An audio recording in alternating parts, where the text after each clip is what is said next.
A college warns students not to seek out COVID-19 infections for blood plasma money. And NASA's got some new moon rules, including no littering or fighting. And funeral homes are offering free limo rides to take older voters to the polls this year. These are the weird stories for Wednesday on Weird AF News. I'm your host, Jonesy. This is the only daily weird news podcast hosted by a comedian. Happy to be here. Thanks for joining me. I have some weird stories from around the world. Let's do it. A college warns its students, do not go get COVID-19 so that you can make some money donating plasma. An Idaho college says it is deeply troubled by some reports that some students may have intentionally sought out to infect themselves with COVID-19 in the hopes of being paid more for plasma donations that contain COVID-19 antibodies.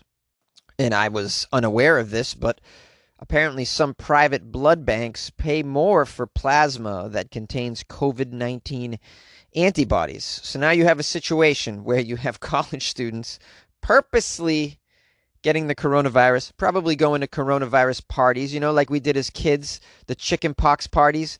There's probably COVID-19 keg parties on campuses, I'd imagine, just for this reason alone. Remember that college that had a COVID-19 party? We were wondering, are these people just stupid? But no, they're trying to make some more money from their plasma. They're being smart, okay? It's not cheap to live on campus. The college in this story is called BYU Idaho, which I've never heard of. Not to be confused with BYU, the BYU, which is in Utah, from my understanding. This place is located in the southeastern town of Rexburg.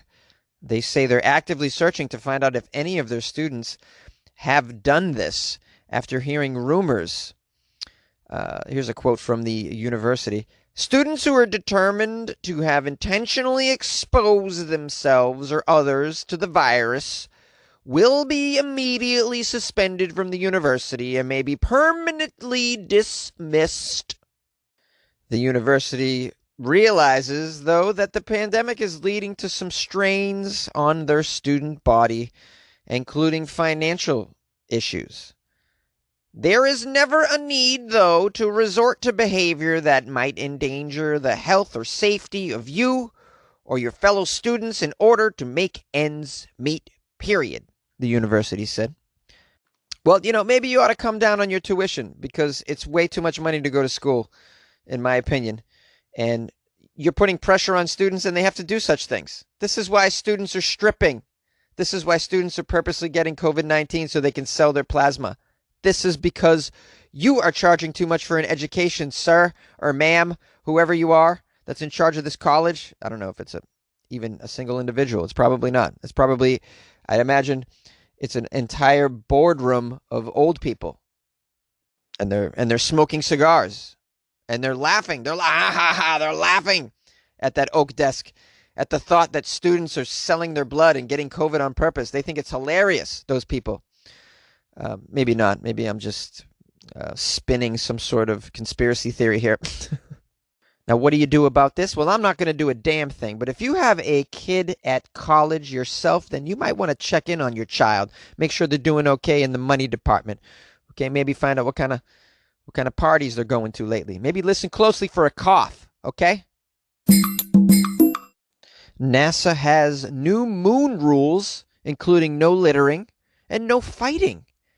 NASA's new moonshot rules include no throwing your trash and no fisticuffs, please. Also, no trespassing at historic lunar landmarks, such as Apollo 11's Tranquility Base. Oh, no fun, NASA. You know when I go visit the moon, I like to throw my garbage. I like to have a fist fight next to the Tranquility Base. I know it doesn't sound like a place that's proper for a fist fight, but why not bring some excitement to the moon? It's so boring up there, huh? Fighting and littering. What's wrong with you, NASA? Don't be such a square. The space agency released a set of guidelines Tuesday for its Artemis moon landing program. The guidelines are based on the 1967 Outer Space Treaty. Oh, I didn't even know there was an Outer Space Treaty. What's on that treaty? I'm very curious. What does it say about swearing at aliens, huh? Now, what's the story with this? Why all the new moon rules? Well, apparently, there's an effort to put astronauts back on that rock by 2024. It promises to be the largest coalition for a human spaceflight program in history and is expected to pave the way for eventual Mars expeditions. NASA's acting chief Mike Gold said, "It's important not only to travel to the moon with our astronauts, but that we bring with us our values." Well, what are some of these values? What are these rules? Well, rule number 1, everyone must come in peace. Yes, you must come in peace. Also, secrecy is banned, and all launched objects need to be identified and registered. Yes, you must register your launched objects. We're not going to have any space shuttles or capsules up there that aren't registered, okay? Could you move your vehicle? This is an unregistered vehicle. Write you a ticket. How dare you park it on the moon? Also, all members agree to pitch in with astronaut emergencies. Yes, such as no place to poop or extreme boredom.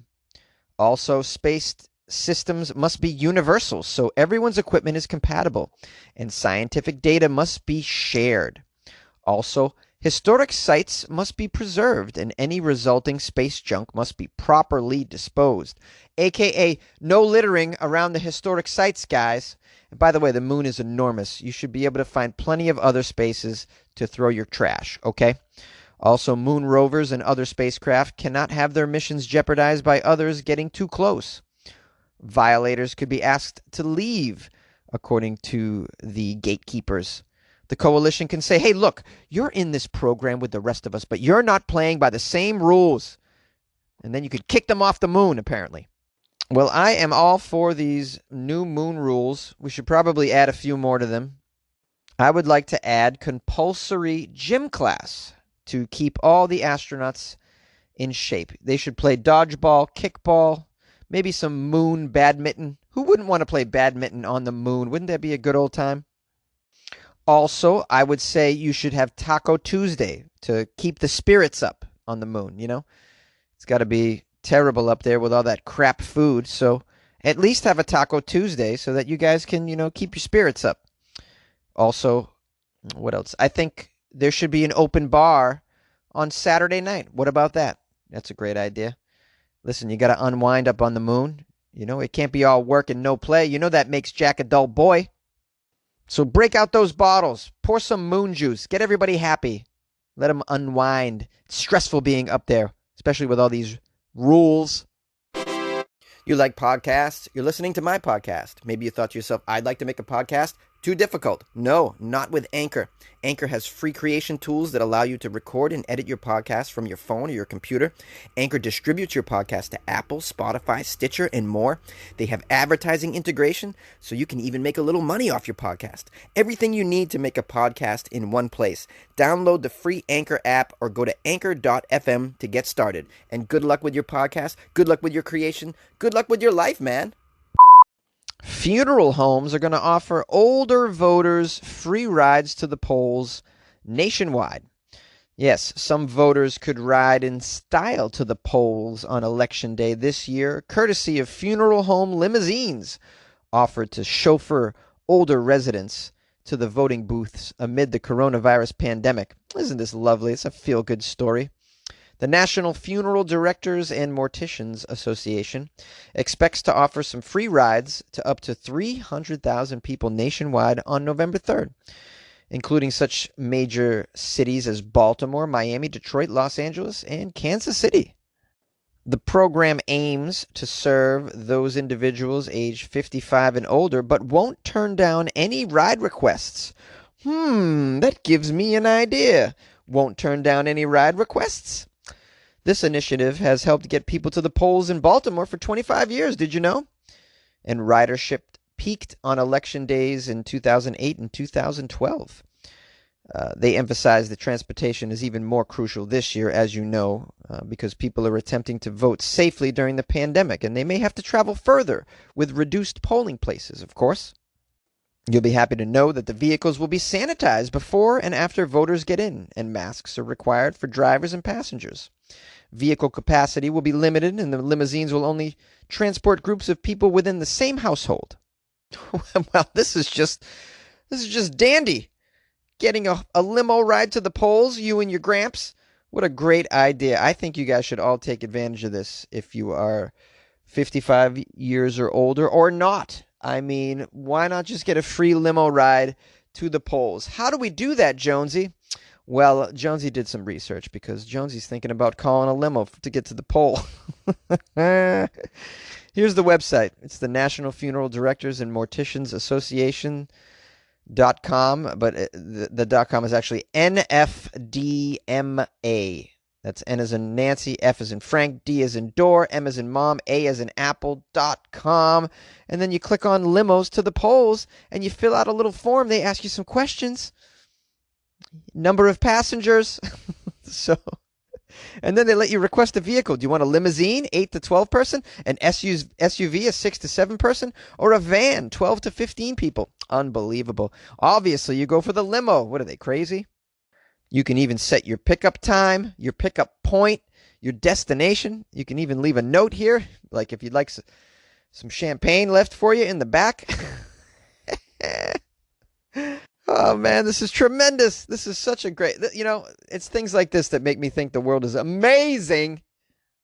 Now, in all seriousness, I'm not going to request a limousine for myself to go to the polls, although it's very tempting. But I do implore you listeners who are 55 and older, or who might be physically impaired, or maybe you just have your license suspended because you have too many DUIs. In those instances, I don't think there's anything wrong with requesting a limo to take you to and from the poll. So visit, what was that website? NFDMA.com and request yourself a ride to the poll this year. Why the hell not? See you on November 3rd, guys, in style. Yay! Hey, weirdos, what's up? It's Jonesy, the host of Weird AF News. Of course, who else would it be? I want to give a big thanks to someone who sent me a package all the way from the UK. And this listener's name is Kirsty Kelly, and she wrote me a nice note too. It says, "To Jonesy, it's heartbreaking you have no peeps, so here's some treats."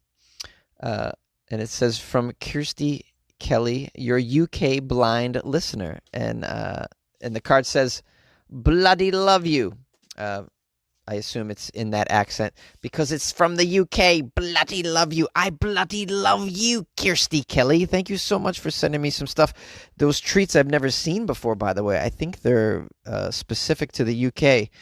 There are wagon wheels and Tunnocks milk chocolate mallows, which are like chocolate covered marshmallows. These things are amazing. Yeah, I've never seen this stuff before. There's a bunch of amazing stuff in there. So thank you, Kirsty, for sending that. Man, I have some amazing blind listeners of Weird AF News. It's crazy. It's so cool, and they're just amazing people, and they're so generous. Michael from Iowa City is one as well, and I've gotten cards from Michael and gifts from Michael as well. So I'm so grateful for my blind listeners. Just amazing people. It's great that you could, I put out a podcast and I don't know who's going to gravitate towards it. It's people from all over the world, people from all different walks of life. You never know who you're going to meet, who's going to reach out to you and warm your heart. Such as Kirsty Kelly has done for me. And I'm so appreciative. I'm such a lucky guy to have so many people, show support and love for me and what I'm doing. And I never thought I'd ever do anything that anybody really liked this much. So we'll keep it up. We'll keep doing it. And keep reaching out to me and I just appreciate the support big time. I was very touched today with that. So thank you again, Kirsty Kelly. You guys can support the show if you'd like. Go to weirdafnews.com and you can click on some stuff over there. Leave a review as well from there and join the Patreon if you feel like it or not. It's totally cool. You can also support the show by just telling a friend. I think that's a great way to spread the word. It's always best when it comes from somebody that you trust. So that's usually a friend. So if you got friends that like podcasts and they ask you for a request on what, and a suggestion, I should say, don't hesitate to say Weird AF News if you think they might enjoy it. It's not for everybody, but it's for most people, I think. They should speak English, of course. That's all I speak. And they should appreciate bad accents, because I do tons of that, of course. Not to mention the bad singing. So there's that. Anyways, we'll see you tomorrow. Thanks again.